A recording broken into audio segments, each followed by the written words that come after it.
Hey y'all, welcome to the Pungo Prairie. Now my buddy David had a great morning shooting wood ducks over his pond in Suffolk, and he brought me a couple of brace. And I'm gonna show y'all how to cook them up the Pungo Prairie way. So don't go nowhere, cause you don't wanna miss this.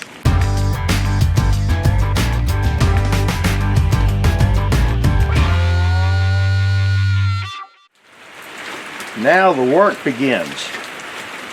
Now it's a lot of work getting their PJs off. I suppose I could just breast them out, but it's worth it. And I want to honor the majesty of this beautiful little bird, because I'm going to tell you something. When it comes to any kind of waterfowl, there's nothing finer for bringing to a plate than a wood duck. Singe the pin feathers off. See there?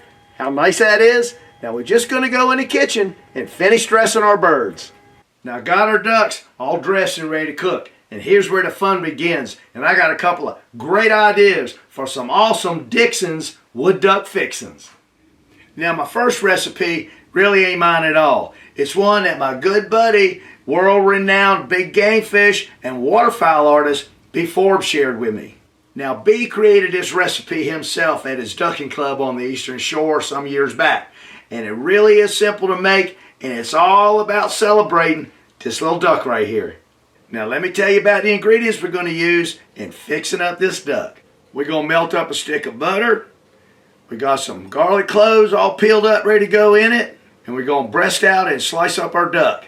We're going to flash sear them little slices of duck breast. We're going to put them seared slices of duck breast on a whole wheat entertainment cracker and top the whole thing off with a slice of good old-fashioned brie cheese. Now first we're going to take our little wood duck here and fillet out our breast. And I'm just going to take that breast right on out of the skin. Now I got 2 gorgeous duck breasts. And I'm going to save the rest of this to boil up to make a stock to go in another recipe. Now I'm going to make thin slices on the bias of our duck breast. Nice and thin. Right on the bias. Melt up a half a stick of that butter in our cast iron pan here. Add our garlic cloves. Just get our garlic down in there. Let's start browning up a bit. Now at this point, we want to keep the heat on our pan at a low, because we want to have a chance for that garlic to kind of cook up a bit and infuse some of those juices into that melted butter. Our garlic starts to brown up a bit. Now we're going to take our little slices of wood duck. We're going to give them about 20 seconds on a side. Flip them over. Get them out of there. Perfect. Give our garlic a chance to cook up a little bit more now that it's got that duck juice in there. Now we're just going to slice our garlic up a little bit. Slice up our brie. A slice of wood duck on that cracker. Some garlic. Piece of that brie. Drizzle just a little bit of that juice. Now that right there is some of B's and Dixon's wood duck fixins. Dear Lord, thank you so much for this delicate little morsel of your beautiful wild wood duck on this cracker. All right, B, we've been talking about this for a while now. Here it goes.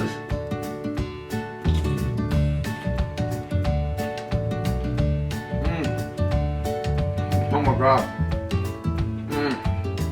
Oh my gosh. I'm going to tell you something. That's the best thing I ever put in my mouth. That little piece of wood duck right there. I'm going to eat this one all by itself. I can't tell you. I can't explain it to you. But I can tell you this. That is not your grandmama's duck. B, here's to you. That's flippin' awesome, bro. And we got more Dixon's wood duck fixins coming right up. For our next couple of recipes, we're going to have some fun. Now, it wasn't like we wasn't having fun before, but this time, we're going to roam outside the fence a ways. Now, I've taken this little wood duck, butterflied him, and deboned him, and we're going to braise him up in a brandied pear sauce. This little duck I've left whole. I've stuffed him full of apples and onions and celery, fresh rosemary, and some parsley, and we're going to roast him up in this little tagine here, and then finish him off in a honey butter Grand Marnier braise. We got just an awesome array of goodies we're going to use in fixing up our ducks here. Now who the heck has a tagine anyway? I just happened to get this one a couple months back and I've been dying to fix something up with it. But you can use a Dutch oven or a browning bag.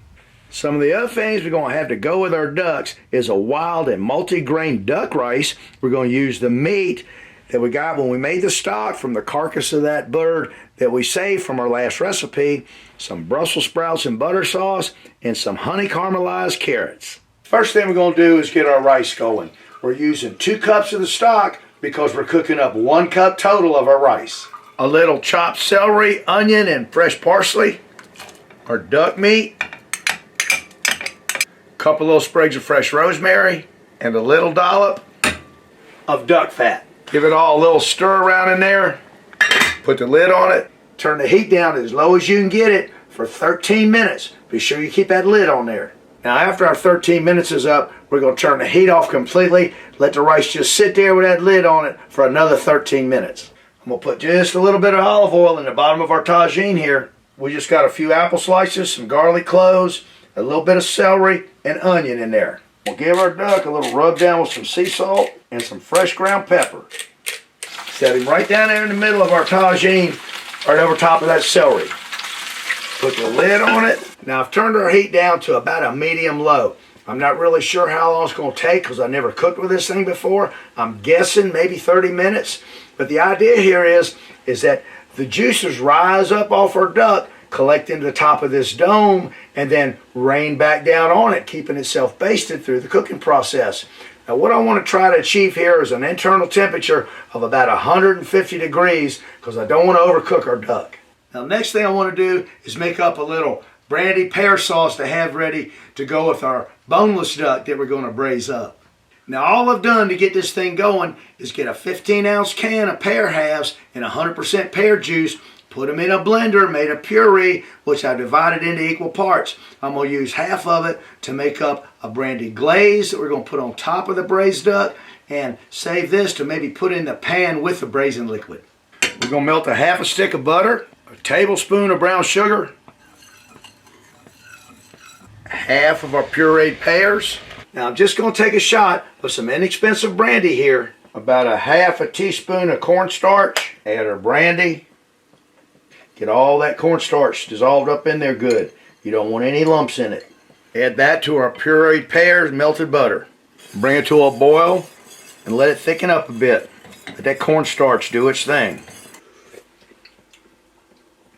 I think it needs just maybe another teaspoon of brown sugar. Our brandy pear glaze is all bubbled up and thickened up nice. We're just going to turn the heat off and set our glaze aside till we're ready to use it. It's been about 30 minutes. Let's check our tagine duck. It's at 120, still a little ways to go. Now I'm going to take this little red d'Anjou pear, peel it, cut it in half, and scoop out the seeds in the middle. Our duck is ready. Just going to pour on this little bottle of Grand Marnier now. Perfect. Just spoon some of this broth over our duck. Now I'm just going to set our duck over here. Let it relax a bit. Okay, about a tablespoon of olive oil, a little salt and pepper on our deboned duck. Get the other side. Add a little garlic, our duck, a little rosemary, a little bit of parsley. I'm going to give it about a minute and a half on that side. Get it nice and seared. Flip it over.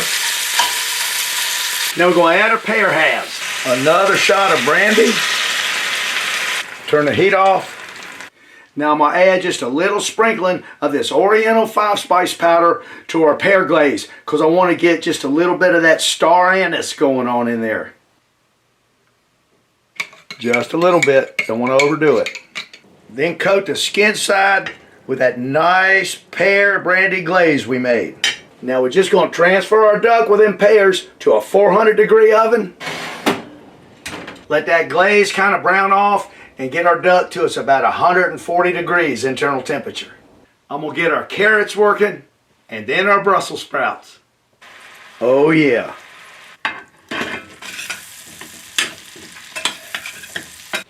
Okay, remember this thing?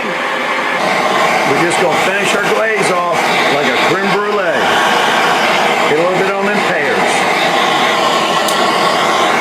Now that, my friends, is a platter full of way more than Dixon's wood duck fixins. Ain't that just beautiful? Now I told you we're going to honor the majesty of that gorgeous little bird. I think we did.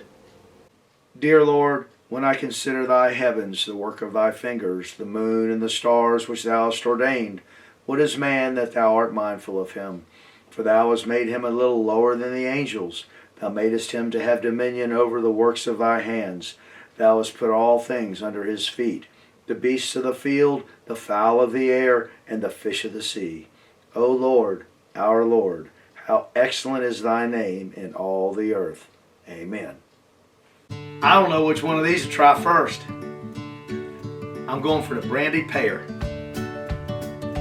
Oh, look at that. Look at that.